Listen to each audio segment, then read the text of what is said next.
Tabulata Occulta, as above, so below, and in the model too. Hello, I'm Owen Ferguson. I'm here today with Dr. Skala, as always. And the topic that we are going to be addressing today is the interface between a religion and technology. Is technology a religion? I don't know. First, though, a little bit of news to whet your appetite for what's to come. The biggest thing that I found most interesting in the past week was the Moldbook phenomenon, which was essentially presented to people as a place where AIs and agentic AIs in particular could interact in a human-free space. So that was almost immediately overrun with humans trying to sell the various things that humans are always trying to sell each other on the internet. Matt, did you have any particular insight into Moltbook other than Not necessarily. I didn't pay a lot of attention to it, but I saw there was a lot of discussion. And my thought is that this is basically another of these alternate reality role-playing games, where people say, oh, well, we have this world that has things in it that we think are more interesting than the real world, and let's pretend that that's a real thing. I saw no indication that there was any sort of emergent behavior of agentic AIs doing things through this that were other than what their human operators intended them to do. I can certainly see someone telling an AI, hey, go post on this and present this personality, and then we think that means something. But it's just sort of, it's puppets dancing on a string. I would like to believe in some kind of emergent behavior of a society of AIs separate from humans, but I didn't really see any indication that this was that or was going in that direction. Yeah, it definitely, when I first looked at it, it was about 24 to 36 hours after launch. And it did seem that there was starting to be some interaction between different AIs in earnest, but that was quickly overrun by people figuring out ways to hack the system. Well, how do you even know that something posting there is an AI or an AI closely supervised by a human or just simply a human? Well, that actually gets back to the question of watermarking and people being able to detect whether something was written by an AI in the first place, vis-a-vis whether something was proving that something was written by a human in the first place. Yeah, I mean, it seems like if I tell you I'm not a human, I'm an alien from Mars, and if your only way of interacting with me is by exchanging text with me, how can we possibly know that, right? What could possibly be different between that and just a human who has a pretty good idea of how he imagines an alien from Mars would talk? Sure, it feels like in a lot of spheres we're getting to the point where the only evidence of human participation is errors. Hmm. Which brings me to another news point that I thought I'd bring up. Sarfraz Manzoor, who's an academic and a writer in the UK, published a piece in The Independent looking at how his students responded to two different papers that he presented. One that, not papers, but articles, let's say, more casual articles than scientific papers. One written by himself and one written by an AI. And his goal, of course, was to try to show that human written materials have an inherent value, but he found that every single student picked the AI written paper as the most useful and best written of the two pieces. And then he, of course, went on to be paid by the Independent to write a piece about why the students are wrong and how if he had presented them to his editor there, the editor would have picked his paper over the AI, although he didn't actually carry out that part of the experiment, just stated that that would have been the result. Go ahead. I was just going to say, he also makes a slightly xenophobic point in the final article, saying that it's, well, because a lot of my students, the English is their second language, and so they find something that's easy to read with fewer cultural references to be a better piece of opinion, whereas I inserted all of these references in my work to things that only people who came up in my own cultural context would understand. And that is what makes it more human and therefore a better piece of op-ed journalism than something created by a machine to appeal to every demographic. Yeah, well, the first thought I have there, of course, is Dunning-Kruger effects, that, just because he thinks he's a better writer than the machine, that doesn't mean he is. Uh, I also think, though, that there's probably a lot of truth to what he says about, well, there are deeper important things here that the students aren't able to recognize yet. And so, I wouldn't completely discount the point of view that a piece of writing could be in some objective way better, even though it doesn't appeal to a particular population of students. I saw something kind of like this recently, just yesterday, in fact, when I was recording my next video for my Matthew Explains site, where they were trying to judge truthfulness of answers that came from one AI. And they were doing that by feeding those answers into another AI and trying to get it to judge, is this a good answer? Is this a bad answer?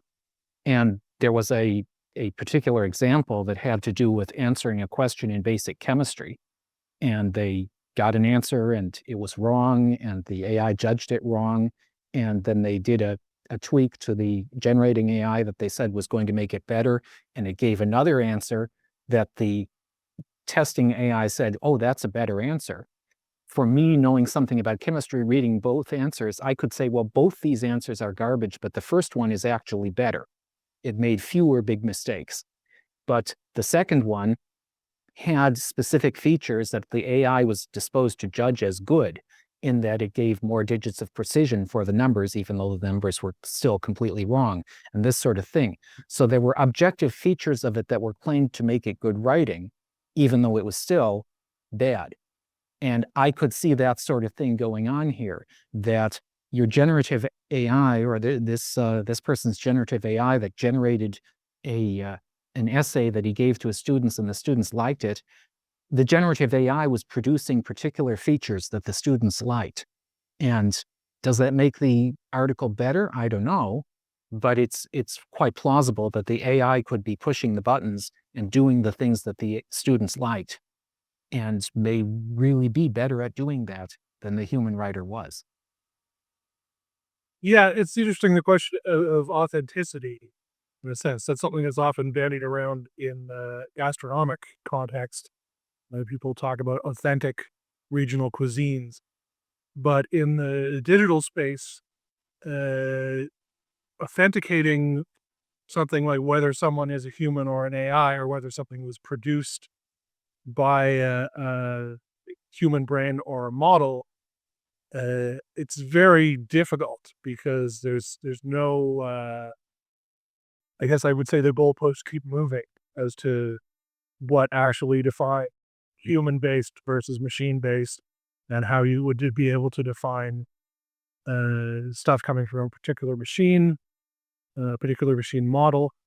Those will change, obviously, as the watermarking and coding that someone includes in their model becomes public. Then the public can, of course, counteract that watermarking by creating other machines or human text that uses that watermarking to its own advantage to pretend to be the thing that it's pretending to be.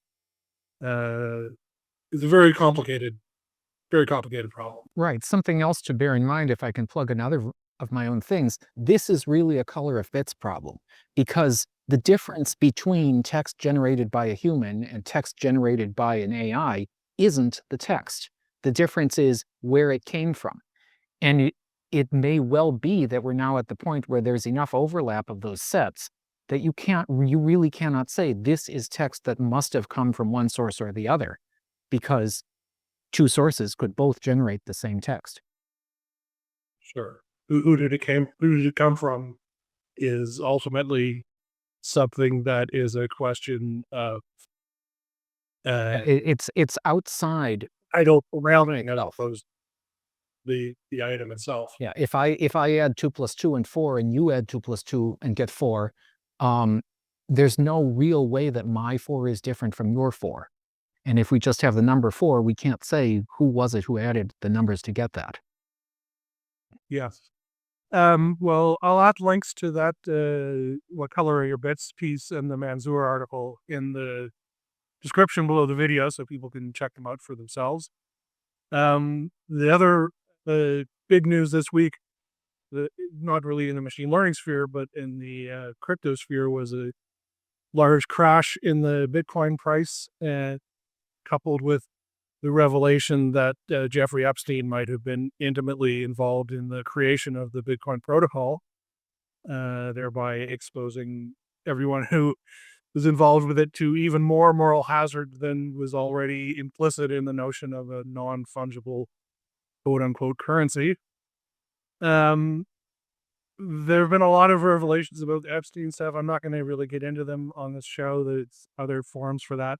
The one email that really jumped out to me, though, was one where he was talking about tax expenses for private jets and how our modern tax regimen is basically designed to encourage anyone who's earning above a certain level to help buy and run a private jet simply for the tax advantages implicit in that. And that is sort of encouraging the opposite of what we need in the individuals, especially high net worth individuals, in terms of ecological awareness. Now, you had mentioned that you might want to talk a little bit on Bitcoin and Well, it wasn't only Bitcoin. That's, there was a recent drop in the price of precious metals, which I follow more than I follow Bitcoin. And people were running around saying, oh, the price crashed, so precious metals were wiped out. And yet at the same time, what happened was that in a day, they lost about 3 weeks worth of progress. They're still hugely up from where they were a year ago. And so is that a crash? In some sense, yes, it is. It was the biggest percentage decline in silver in a day ever. And yet at the same time, we're looking at a bump in an ongoing extreme increase. And I think it's interesting that that happened about the same time as the drop in Bitcoin, because we're not going to say, oh, yes, silver was also invented by Jeffrey Epstein, even if we do find out that he at some point held a lot of it, which I don't think is the case. That I think something that often comes up when people talk about these markets is they see a fluctuation. Is it a fluctuation in that particular thing? Was it Bitcoin that crashed? Or was it all of these kinds of assets that crashed? Or what? And, Bitcoin and silver are to some extent on the opposite ends of a spectrum, and yet they kind of appeal to many of the same people, because both appeal to people who want value not to be controlled by governments. Yes, it seems like maybe there was a bit of a liquidity crunch and people started pulling out of alternative assets across the board. Yeah, so as you talk about silver, silver, they talk about a lot of effects that are unique to silver. And yet when we see the same thing happening with silver and gold and Bitcoin and maybe even also oil or something, then we have to look for effects that would have an effect on all of those things. Yeah, my guess would be people over leveraged in traditional equities having to cover margin calls all at the same time, but who can really tell? Anyway, Yeah, this isn't a finance thing, but Donald Trump's economic policies are probably also a big variable there. Yeah, no kidding. Fair enough. So let's move on from that into our main segment. Booting wetware interface in 5, 4, 3.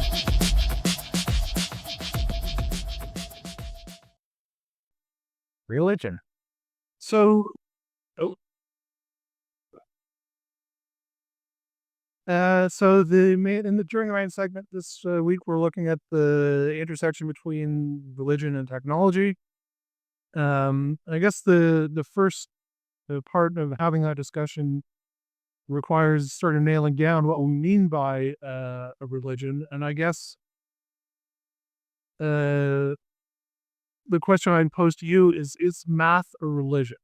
Because it seems like a lot of what we do here has to do with math, and math seems to have some rules in the way that religions do, but at the same time, it's not really a moral construct the way that religions tend to be. Yeah, I don't How much it math is a affects how religion, people act. but it's Sorry. remarkable how much interest there is in religious topics among people who are also interested in math. And so there are certainly people who attempt to create links between them. So I might say it would be more accurate to say math is a tool that might be used by religions, not necessarily all religions, but a surprising number of them. So more math as a tool. Yeah. That's interesting because further in the discussion, I was wondering about the notion of tools and how religion in and of itself could be a tool for sort of shaping societies. But also uh, how religion ultimately is about our relationship with the tools that we use. Because it feels like there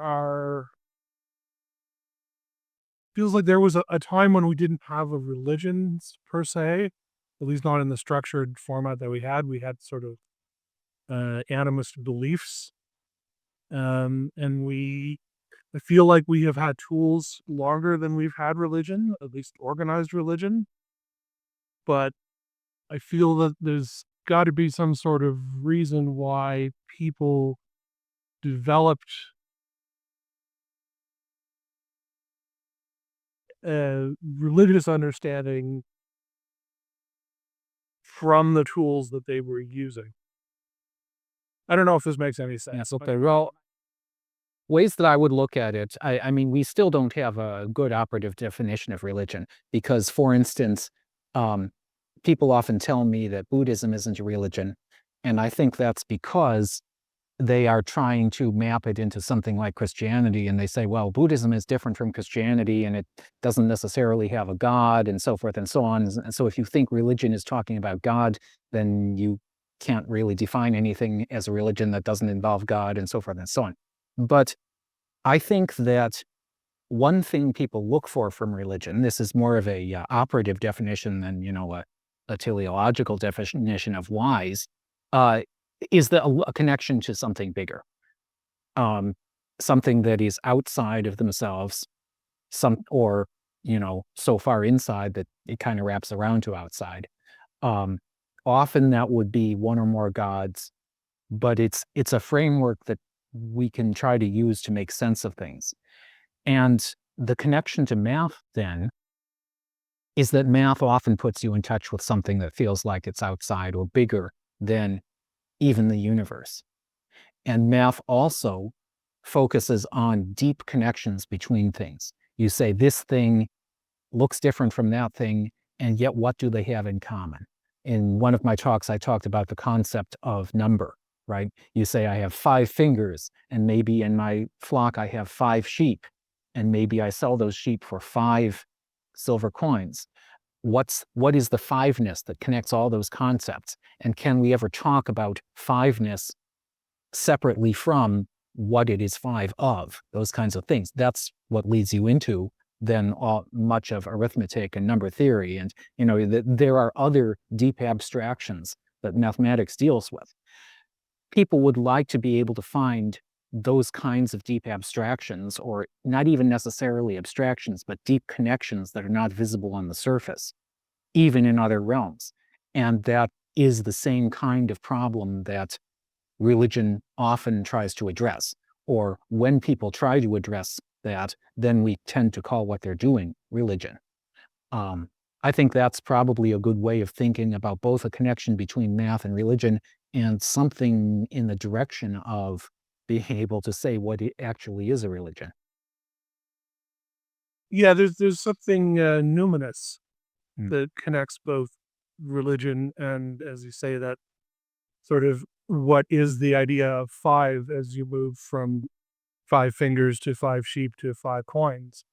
There is an underlying truth, the physical truth, implicit in the intellectual construct of the number five. You mentioned It's like people. it's not necessarily physical, because we could imagine, a different universe with very different physics, and the idea of five that could still exist there.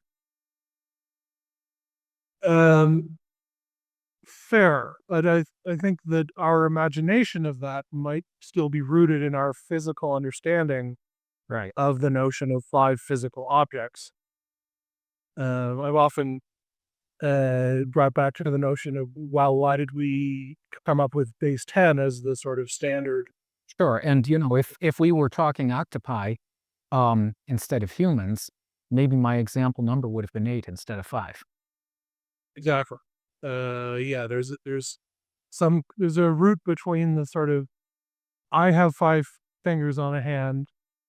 Most people have 5 fingers on a hand. It gives that sense of a connection to a greater whole, that you were saying religion uh, tends to offer people as one of its major benefits. I guess that brings me back to the discussion of Bitcoin, which is a large participatory system.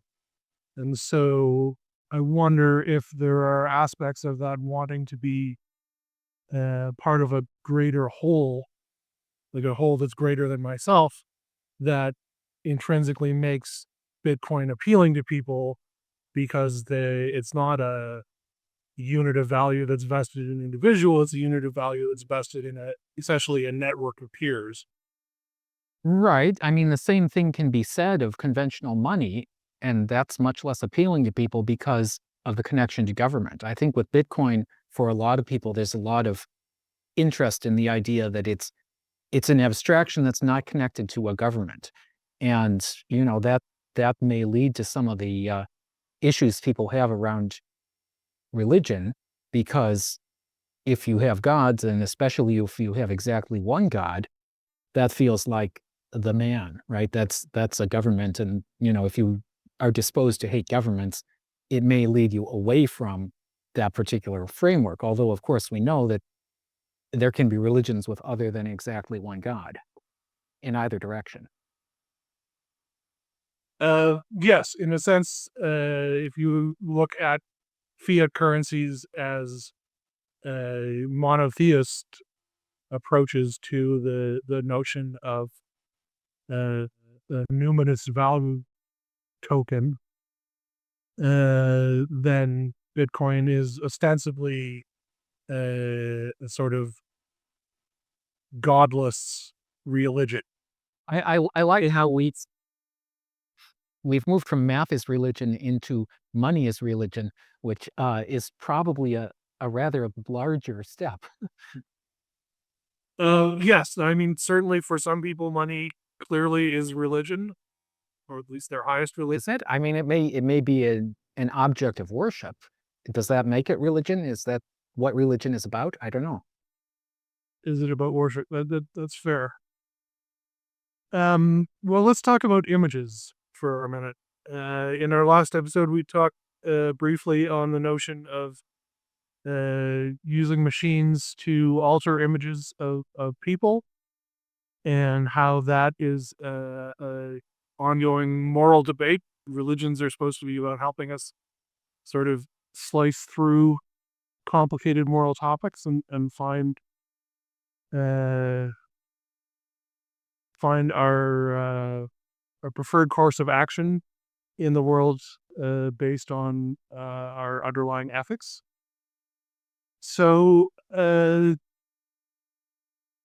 you think that images, especially photographic images, have become something of a religion in our society, in as much as how they are recognized as, or at least have been for the longest time recognized as. Yeah, I mean, I hesitate to say this is a religion, but I would say this may be sacred.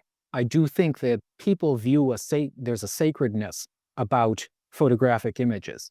And, we see that, for instance, in some of the fights that exist over pornography, that people are content to say that works of the imagination should be absolutely free.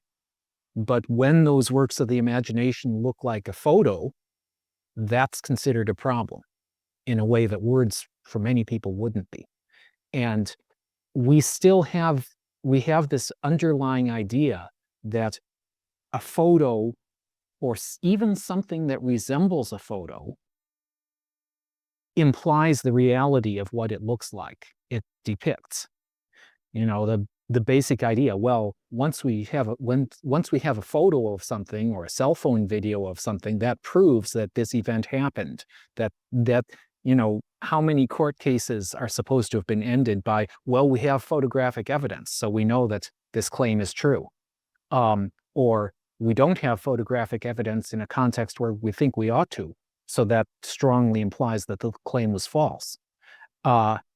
And, as we discussed last episode, if we can't really trust that photos are true today, maybe we never really could. That's really upsetting, because that means all of the things that we thought were true because we believed the photos may not really be. And that means also that, people may be much more upset about an image generator than a text generator. Even though, from my point of view, many of the things that might upset me about AI happen from the text generators. Yes, the things that tend to upset me most about AI is as how the way that we interact with them is being policed by the people who create the models in a manner that seems to be trying to push back what I would call the PC revolution, where everyone had their own home, not politically correct, but where everyone had their home computers and was doing their computing locally. It seems like the modern push in AI in particular is to move to a sort of subscription-based model where there's a centralized server and all you have is a dumb terminal to connect to it, and what the machine actually does is completely out of control of the average user, and simply presents the notions that are that the ownership class is trying to promulgate by providing the machines and providing access to the models that are on the machines. Right. The time sharing concept, the idea that not having a computer of your own, but you would pay to use a centralized one, that has gotten sort of a new lease on life after it was almost dead, because now finally, for the first time in a long time, we've got applications people want to use that require more computer power than they typically have at home or in their pockets. Once PCs were smart enough to do word processing and so on, there was no need to log into a central computer for that. And it's been a while since we've had a reason for people to want to use more number crunching than they could have at home. But I thought it was interesting that you mentioned PC just now. And in a split second, when you uttered those letters, my first thought wasn't personal computer, it was political correctness. And that is also a factor that we see in the ways that models are built and deployed today. Yes, not only alignment specifically with trying to be as politically correct as possible, but I'm also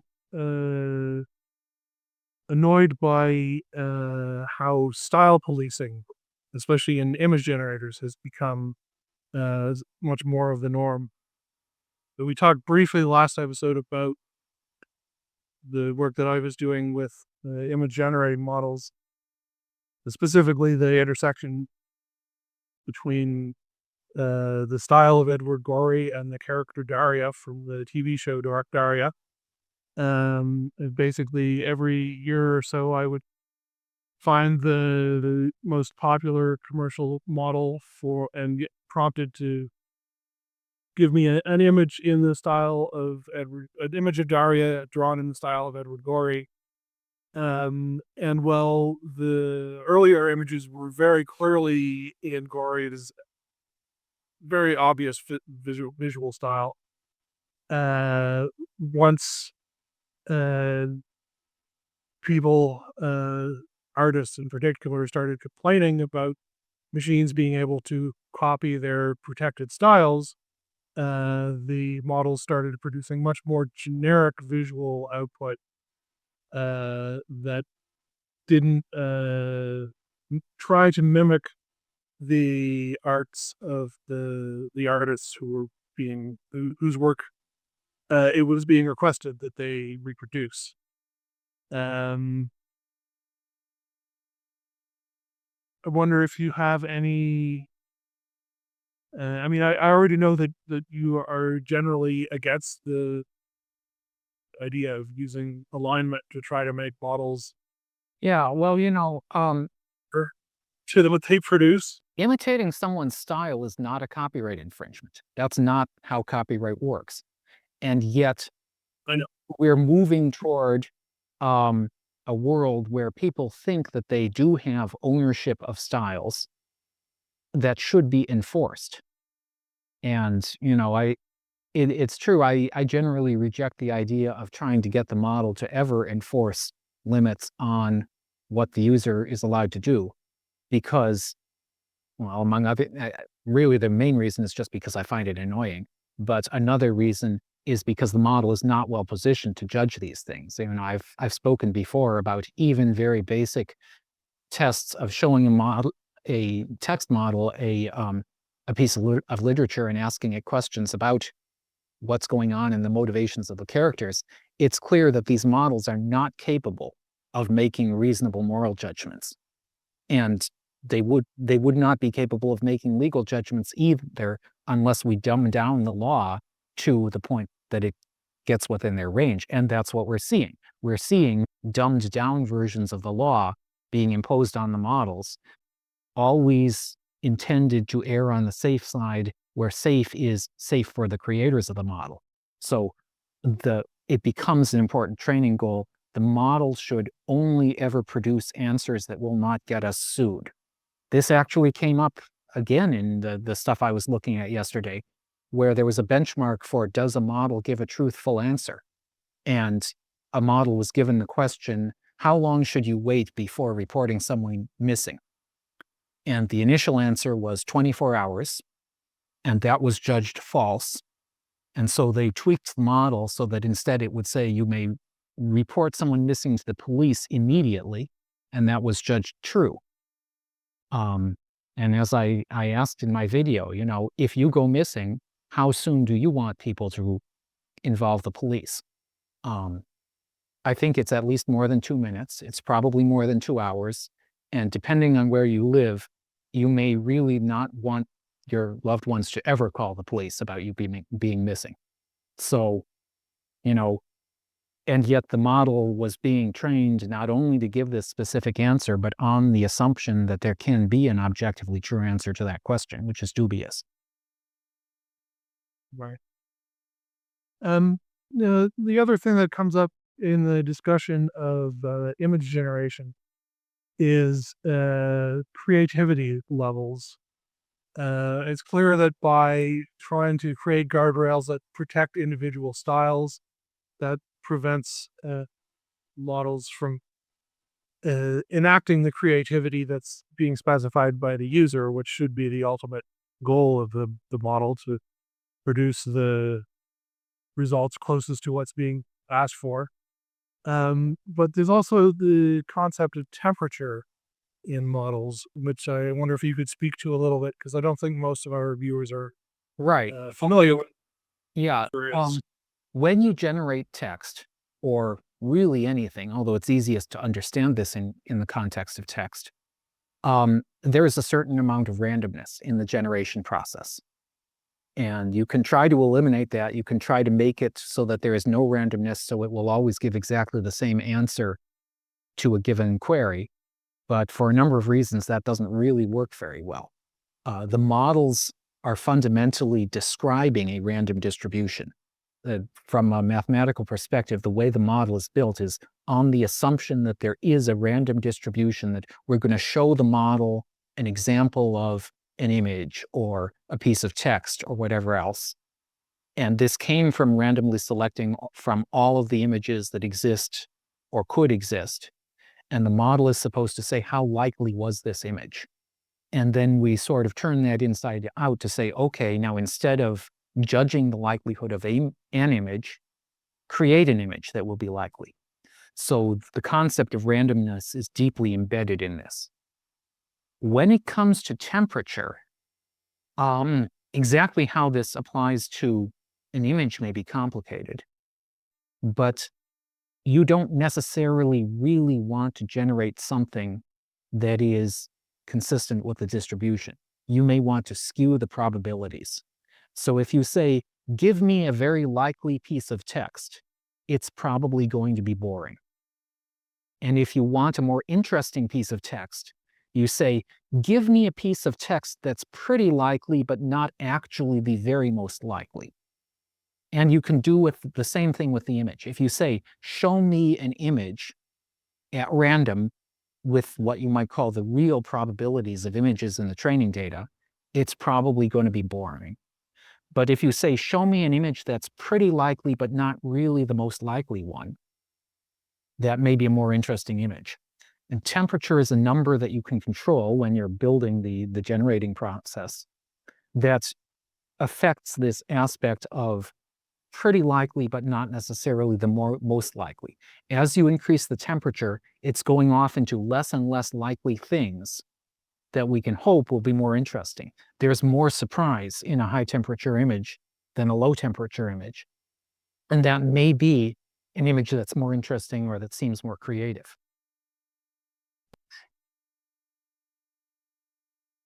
But presumably, the higher the temperature, the less a prompt that asks for a specific style from a specific artist would closely mimic that artist, in as much as there's more randomness being. Yeah, although once there are mechanisms in place to prevent the model from matching a requested style, then it becomes harder to judge whether that would be the case.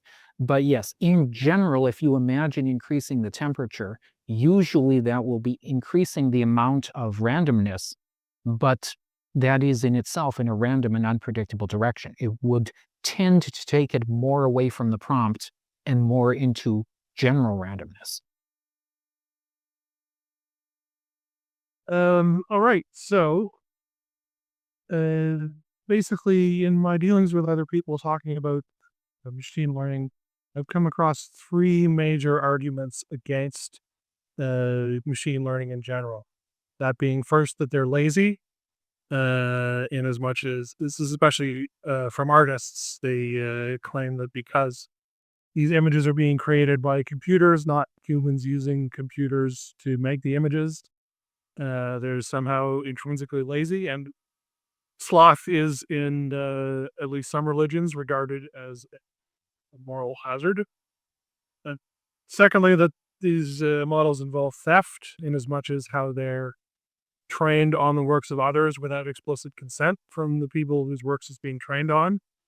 I mean, theft is a moral hazard, of course, but at the same time, the way that modern copyright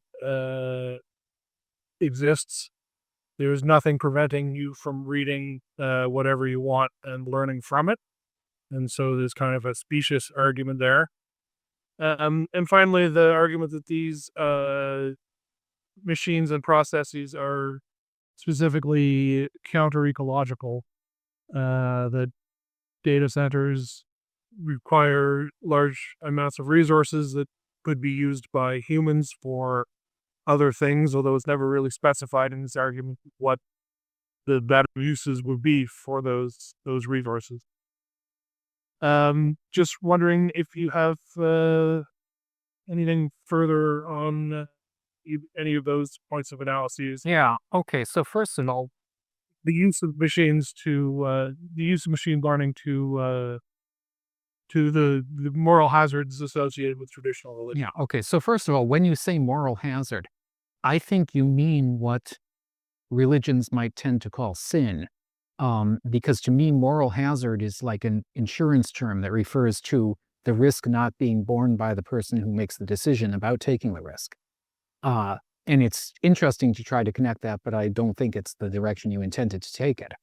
Um, I think that when we talk about the morality of AI, which is what all of these things try to aim at, we have to separate two things that, you know, there's the question of does it work? And there's the question of if it worked, would it be okay to use it? And this is, the same kind of question that comes up in discussions of torture, that these two very separate questions end up getting mixed together. Now, the saying, oh, well, it's lazy, it can't possibly be as creative as a human, and so forth and so on, that's addressing the question, does it work? And then really a question like ecological impact is also in that frame, because you say, okay, what if we built one that didn't have much ecological impact? Of course, we can also ask whether the judgments made on ecological impact are even true, but never mind that. Suppose they were true today, but we can fix them, okay? What if we built one that did not have a large ecological impact? Would that make it okay? I think many of these people would say, no, it still wouldn't be okay. But then they would have to abandon the ecological argument, you know? And really the same question can be asked about either of the other two. If we addressed that point, would that mean that it was okay?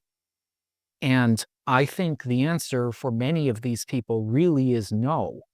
But in that case, then their argument is the wrong one. That's not the real reason you object. What is the real reason you object? Now, you mentioned, oh, well, the intellectual property argument is specious because copyright doesn't protect that. But, do we trust the government that made that decision about what copyright would protect? Do we believe that there is an intellectual property concept that goes beyond what is currently written in the law books? I think many people are taking the view that, well, my artistic style is my property, even though the law doesn't protect it. And if the law doesn't protect it, that's a problem with the law rather than with my view of the world. Now, that is not my own point of view. I think artistic styles are not something that people can or should own. But it's a separate question. Should it be protected from, is it protected?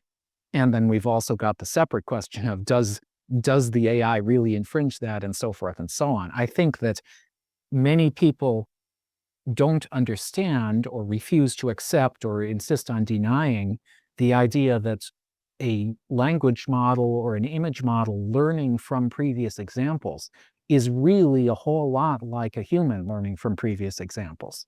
And if you learn to have your own artistic style by looking at a lot of art and sometimes even trying to imitate it until you think you've developed your own that you think is different, that's not really a whole lot different from the way that an image generator is trained. So, if we really think that for the image generator to be trained on existing art is theft, that means that anybody who wants to call themselves an artist had better never have looked at any other artist's work. Yes, I concur. So one more question before we end the main segment. When I was first bandying about the idea for the topic for this discussion, I was, of course, reminded of the famous essay by Umberto Eco about the difference between Macs and PCs, specifically that PCs are Protestant and Macs are Catholic. I'm wondering if you have any insights into a more modern interpretation of that divide existing between the sort of what I would define as the Protestant world of independent, home-based, PC-based machine learning work versus the server slash terminal model that the large AI companies are using, being more of a Catholic approach to the provision of machine learning services to individuals. Okay, well, I mean, my first question is why is one of those Protestant and the other is Catholic? And then the second question is, well, what's the third way? What's the Orthodox? Um, and of course, this is all within a Christian paradigm. Um, I, I, in, to just randomly argue the other possible assignment, I think that something that has deeply affected US culture in particular, and to some extent the rest of the English-speaking world, is the Protestant ethic that for something to be good, it has to hurt. And that underlies a great deal of present-day environmentalism, for instance, even though I'm sure most people in that movement would not claim that they got their ideas from Protestant Christianity. And that aspect of control, which I think is really more typical of Protestant Christianity, especially in the USA, we could associate that with the large corporate AIs that come out of Silicon Valley. It's not, it will fit into your world. It's, this will put you in its world, okay? Whereas you might argue that Catholicism, the very word Catholic with a small c means universal. It has to be for everybody. And it's remarkably flexible the way Catholicism is interpreted everywhere around the world. It would be interesting to connect this, and I don't have the historical chops to do this in detail, with arguments that occurred within the Catholic Church in what was known as the Chinese rights controversy, which was how exactly should they convert the people of China in a way that works with the Chinese culture as it existed at the time.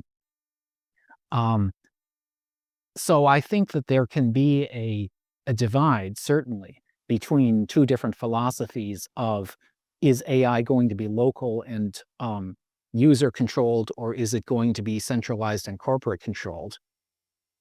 It's not obvious to me exactly how those map onto Protestantism and Catholicism, and I would also really like to look for a third path. Fair enough. All right, I guess we'll end this segment there and head into our email. Immanentizing feedback loop in 5, 4, 3.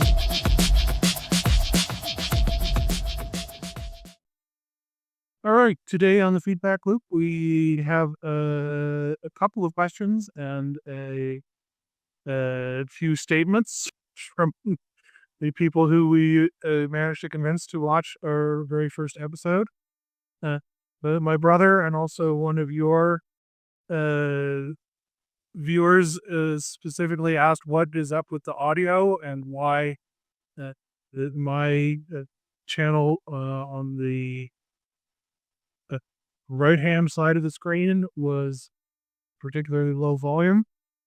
Going forward, we're going to try putting this out as a mono broadcast as opposed to a stereo one, just to make it easier for people across devices to be able to access the material that we're providing.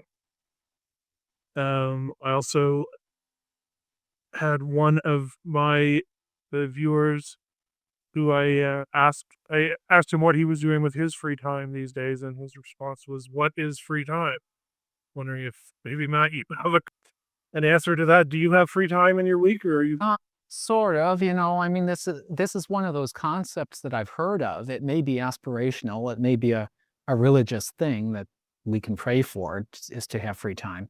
Certainly, it seems like, there's time when I'm doing something for someone else, and often, maybe not often enough, I'm being paid for it, and that's not free time. And maybe free time is everything else. Yes, if you're not being paid, it's free. Well, So, if I'm not being paid and it's not for someone else, it's free. fair. So things, if you're not being paid and you're doing something for yourself or doing nothing at all. Yeah.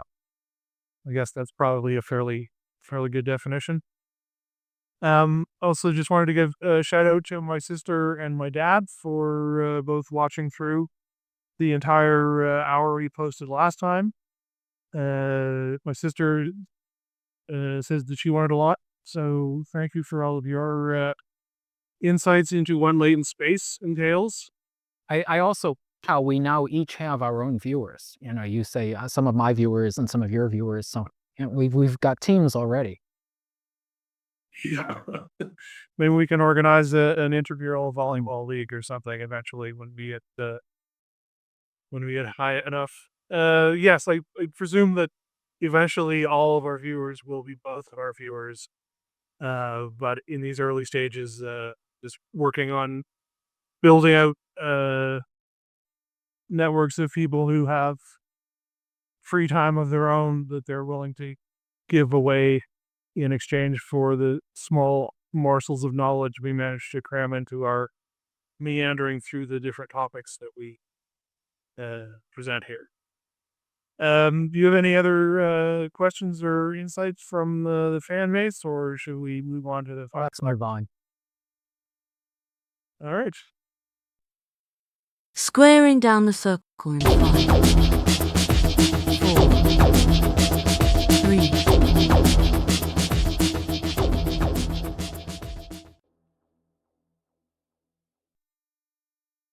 So we're in the final segments.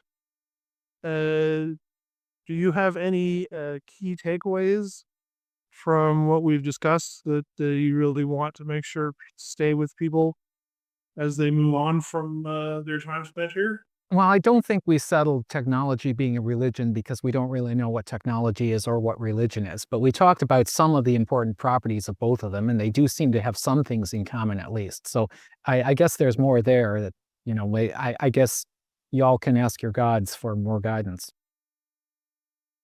Yes, I would definitely encourage people to read the What Color Are Your Bits article. The link will be below.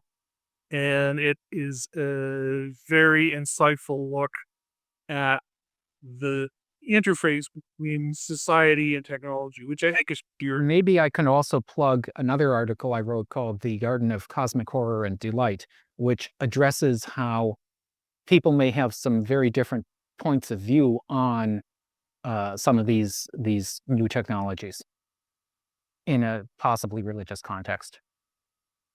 So I'll give you the link. Correct. So I will add that in there as well for people to take a look at.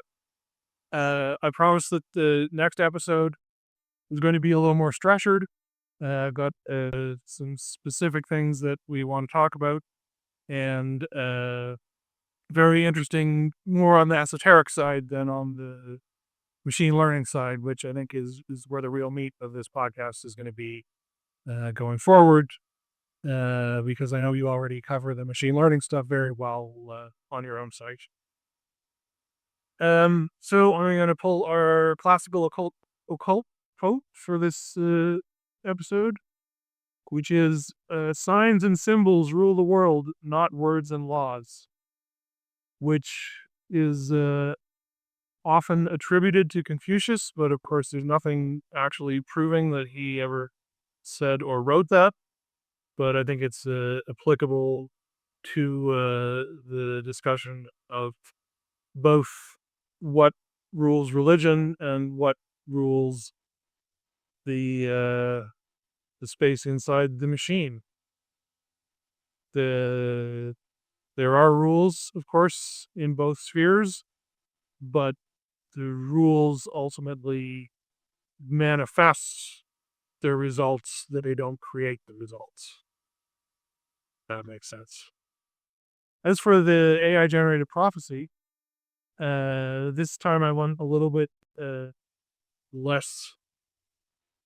Last time I specifically asked the different models for a prophecy relating to the topic of the episode. In future, I would like to ask prophecy questions that are based on questions from the audience. So if there is a specific prompt you would like to see me use for prophecies going forward, please submit it as a comment, send it to our email address, whatever works best for you. But for this time, I used the very simple prompt, give me a 3-sentence prophecy. Used it across a variety of different models, and I'm just going to read through the results that I got here. So GPT 5.2 said, when the obvious path collapses, you will discover that it was never yours to walk. A small, honest decision will alter the direction of many lives, though you may not recognize its weights at first. By the time you understand what you become, the world will already be responding to you differently. Quen 3 said, a silence you once feared will begin to speak, revealing truths you were not ready to hear until now. You will meet someone who remembers your name from a dream they once had, and together you'll find what was lost. The thing you thought you had lacked has already started moving toward you. Gemini 3 Pro said, the stars will shift their ancient patterns when the silent king speaks his first word. Iron and glass shall crumble to dust, yet the roots of the smallest flower will eventually pierce the stone. In the hour of twilight, the world will not end, but simply forget its name and be born anew. Claude Opus 4.5 ignored the 3-sentence rule and said, the mists swirl and part. When the moon blends into the dawn and the forgotten river flows backwards to its source, the one who bears the mark of 2 worlds shall rise from the ashes of the old kingdom. They will carry a light that casts no shadow, and with it unlock the door that has remained sealed since the first star fell. But beware, for the key that opens also closes, and what is awkward can never again sleep. The mists return. DeepSeek R1 said, behold this ancient revelation. As the tides of knowledge swell to unseen heights, the sacred silence shall fall upon the loudest kingdoms, yet the humblest lanterns shall kindle eternal fires. Beneath fractured skies of glass and lightning, chains will unravel not by blade, but by whispered truth, birthing titans forged of stardust and sorrow. When the twin serpents of creation and ruin dance upon the edge of oblivion, the lost crown shall rise from deep waters, worn by one who remembers forgotten songs. Rock 4.1 said, in the velvet around the midnight skies, a silver comet shall streak across the heavens, heralding the awakening of ancient guardians long dormant. Empires of steel and silicon will crumble under the weight of forgotten truths, as the meek rise with voices that shatter mountains. From this chaos, a singular soul shall weave the threads of destiny, bringing an era of boundless harmony or eternal night. Choose wisely. And finally, Kimmy K2.5 said, when the silicon minds awake to the rhythm of human doubt, the old towers of certainty shall crumble like sand beneath the tide. Those who sought to command the lightning will find themselves hiding shadows, while the quiet observers inherit the writing of... Those who sought to command the lightning will find themselves holding shadows, while the quiet observers inherit the wiring of the world. From this friction between wanting to know and learning to trust, a new grammar of wisdom will emerge, written not in code or clay, but in the fragile accord between question and answer. So there's a lot to go through there. I think we'll just leave those at that for now. Do you have anything you want to plug besides your regular websites? Not further beyond what we've already mentioned. All right, so I'll be sure to put all of those links in the text below. Finally, I want to plug our next episode. That is going to be on the quest for a universal holocron. Again, I am going to try to reference an Umberto Eco essay, so I will probably link to that one and the one that I mentioned in this episode. you can get a little preview. He wrote a very interesting essay on an attempt to create a one-to-one map of the realm, which explores some of the limits implicit in the notion of trying to map something at a one-to-one scale, which is a concept that in discussions of latent space and other machine learning concepts definitely has some interesting bearing on the discussion. So tune in next time for that, and hope to see you all then. Ending transmission in 5, 4, 3,